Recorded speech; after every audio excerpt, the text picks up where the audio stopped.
Cerita sejarah, masa keemasan Kesultanan Banjar. Pada abad ke-16, di wilayah yang sekarang dikenal sebagai Kalimantan Selatan, berdirilah Kesultanan Banjar, salah satu kerajaan Islam terbesar di Nusantara.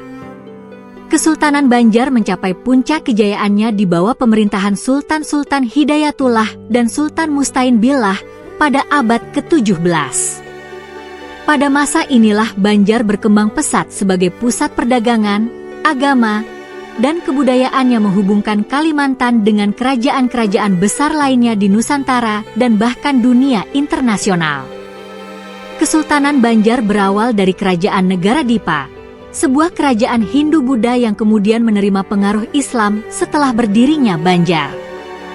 Pada tahun 1526, Pangeran Samudera yang kelak menjadi Sultan Suryansyah, mengubah haluan kerajaan ini menjadi Kesultanan Islam setelah mendapat dukungan dari Kesultanan Demak. Dengan pengislaman Banjar, hubungan antara Kalimantan Selatan dengan kerajaan-kerajaan Islam lainnya semakin kuat, dan Banjar menjadi pusat penting bagi penyebaran agama Islam di wilayah tersebut. Di masa keemasannya, Kesultanan Banjar menjadi kerajaan yang makmur berkat kekayaannya dari hasil sumber daya alam yang melimpah, terutama emas, lada, dan hasil hutan. Kekayaan ini menjadikan Banjar sebagai pusat perdagangan internasional. Pedagang dari Tiongkok, India, Arab, dan Eropa berlayar ke pelabuhan-pelabuhan Banjar untuk bertransaksi, menjadikan kesultanan ini sebagai salah satu pemain utama di jalur perdagangan maritim Nusantara. Di bawah Sultan Mustain Billah, Banjar berhasil memperluas pengaruhnya tidak hanya secara ekonomi, tetapi juga politik. Kesultanan ini menjalin hubungan diplomatik dengan kerajaan-kerajaan besar seperti Mataram, Demak, dan Banten. Selain itu, Banjar juga memiliki kekuatan militer yang disegani. Armada Laut Banjar menjaga jalur perdagangan di sekitar Kalimantan Selatan, sekaligus melindungi wilayah kekuasaannya dari ancaman luar. Selain dalam bidang ekonomi dan militer, Banjar juga mengalami kemajuan dalam bidang keagamaan. Sultan Mustain Billah dikenal sebagai sosok yang religius dan mendukung perkembangan pendidikan Islam di wilayahnya. Ulama-ulama dari Jawa dan Sumatera datang ke Banjar untuk berdakwah, dan madrasah-madrasah mulai dibangun untuk mengajarkan ilmu agama kepada masyarakat.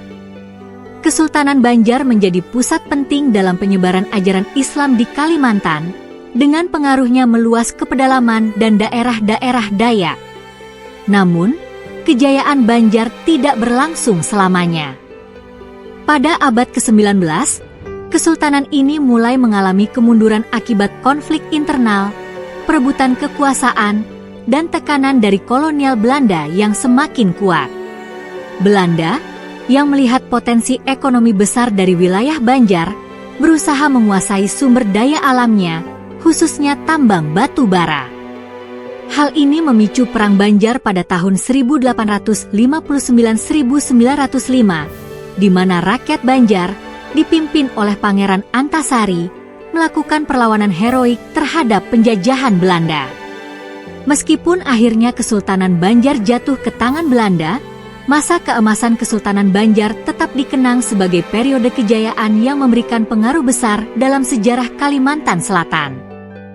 Kesultanan Banjar menjadi bukti bahwa Kalimantan Selatan pernah menjadi pusat penting dalam jaringan perdagangan dan penyebaran Islam di Nusantara.